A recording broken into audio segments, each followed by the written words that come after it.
Cena: a cidade imperial, Cyrodiil. Data: 7 queda de gelo, 3 graus era 397. Parecia que o palácio sempre abrigou a comissão de construção de Atrius, a companhia de funcionários e agentes imobiliários que escreviam e autenticavam quase todas as construções de qualquer importância no Império. Ele permaneceu por 250 anos, desde o reinado do Imperador Magnus, um salão austero e de fachada simples em uma praça menor, mas respeitável, na cidade imperial. Rapazes e moças de classe média, enérgicos e ambiciosos, trabalhavam lá, assim como outros complacentes de meia-idade como Decumuz Scott. Ninguém poderia imaginar um mundo sem a comissão, muito menos Scott. Para ser exato, ele não poderia imaginar um mundo sem ele mesmo na comissão. Lord Atrius está perfeitamente ciente de suas contribuições, disse o escrivão administrativo, fechando a veneziana que demarcava o escritório de Scott atrás dele. Mas você sabe que as coisas têm sido difíceis. Sim, disse Scott, rigidamente. Os homens de Lord Vanek têm nos dado muita competição ultimamente, e precisamos ser mais eficientes se quisermos sobreviver. Infelizmente, isso significa liberar alguns dos nossos historicamente melhores, mas atualmente com desempenho abaixo do esperado, funcionários seniores. Eu entendo. Não há nada que eu possa fazer. Fico feliz que você tenha entendido, sorriu o gerente, sorrindo levemente e se retirando. Por favor, limpe seu quarto imediatamente. Scott começou a tarefa de organizar todo o seu trabalho para passar para seu sucessor. Provavelmente seria o jovem Imbralius que assumiria a maior parte, o que era como deveria ser, ele considerou filosoficamente. O rapaz sabia como encontrar negócios.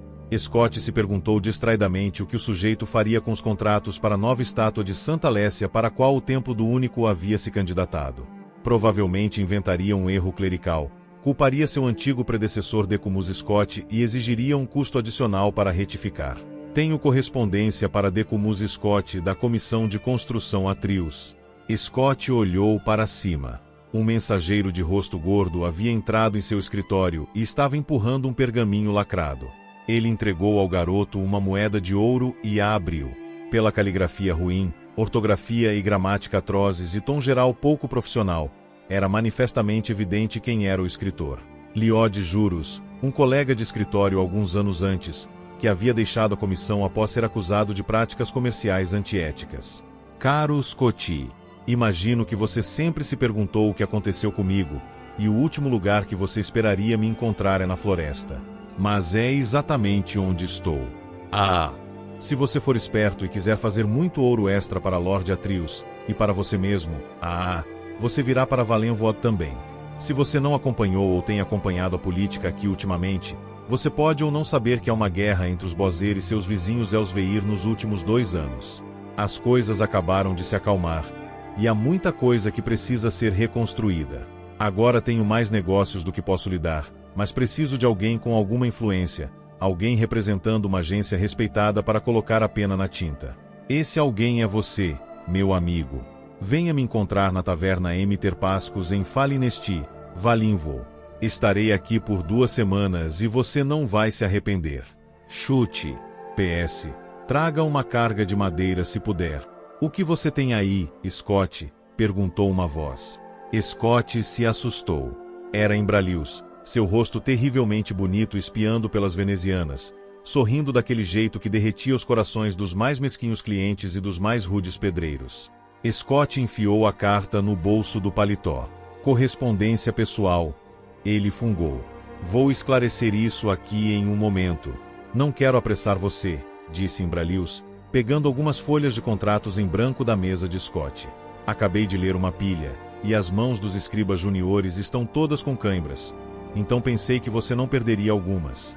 O rapaz desapareceu. Scott recuperou a carta e leu-a novamente. Ele pensou sobre sua vida, algo que raramente fazia. Parecia um mar de cinza com uma parede preta intransponível se aproximando. Havia apenas uma passagem estreita que ele conseguia ver naquela parede. Rapidamente, antes que tivesse um momento para reconsiderar, ele pegou uma dúzia de contratos em branco com a folha de ouro brilhante Atrius Building Commission by Appointment of His Imperial Majesty e os escondeu na bolsa com seus pertences pessoais. No dia seguinte, ele começou sua aventura com uma vertiginosa falta de hesitação. Ele arranjou um assento em uma caravana com destino a Valenvoord, o único transporte escoltado para o sudeste, saindo da cidade imperial naquela semana. Ele mal tinha horas para fazer as malas, mas se lembrou de comprar uma carroça cheia de madeira. Será um ouro extra pagar por um cavalo para puxar isso, franziu o senho o chefe do comboio. Foi o que eu previ, sorriu Scott com seu melhor sorriso em bralios. 10 carroças ao todo partiram naquela tarde pela familiar zona rural de Sirodilic, passando por campos de flores silvestres, bosques suavemente ondulados, vilarejos amigáveis. O barulho dos cascos dos cavalos contra a estrada de pedra sólida lembrou Scott de que a Trius Building Commission a construiu. 5 dos 18 contratos necessários para sua conclusão foram redigidos por sua própria mão. Muito inteligente da sua parte trazer essa madeira, disse um homem bretão de bigodes grisalhos ao lado dele em sua carroça. Você deve estar no comércio. De certa forma, disse Scott, de um jeito que ele esperava que fosse misterioso, antes de se apresentar. Decumus Scott. GRYF Malon, disse o homem. Sou um poeta, na verdade um tradutor da antiga literatura Bosmer.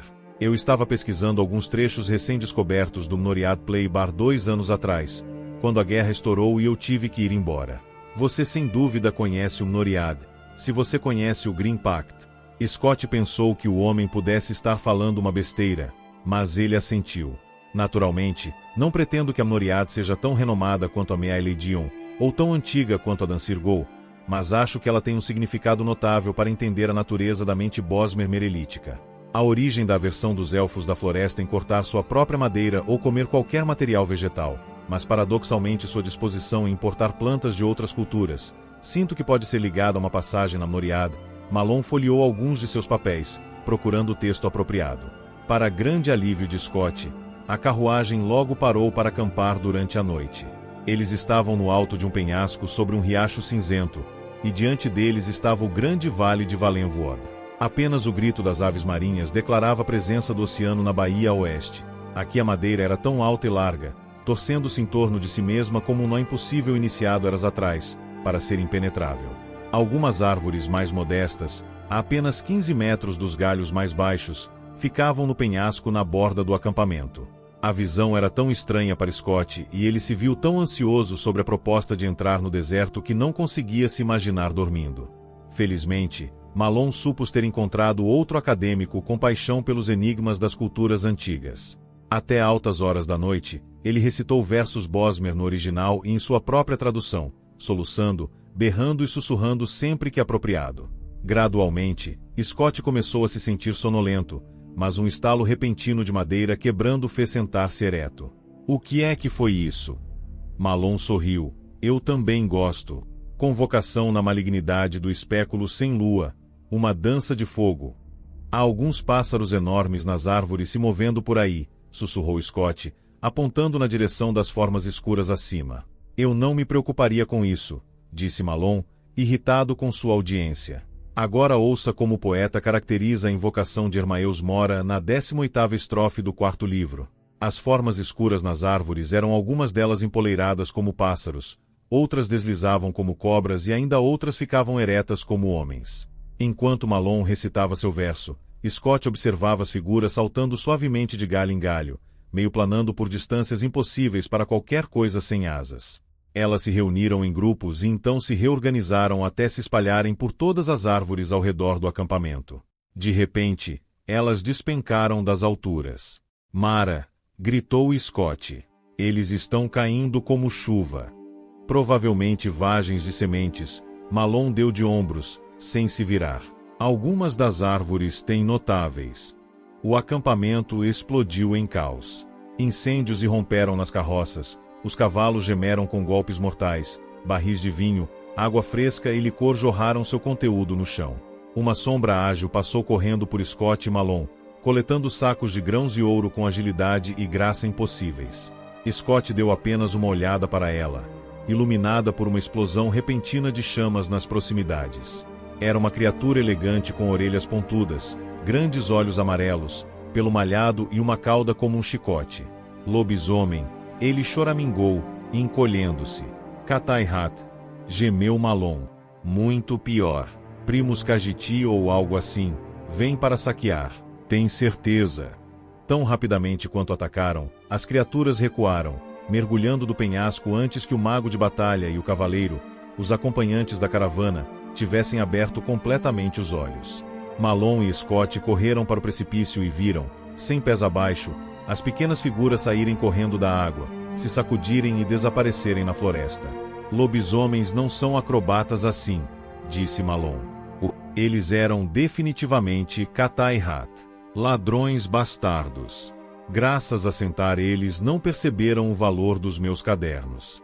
Não foi uma perda completa.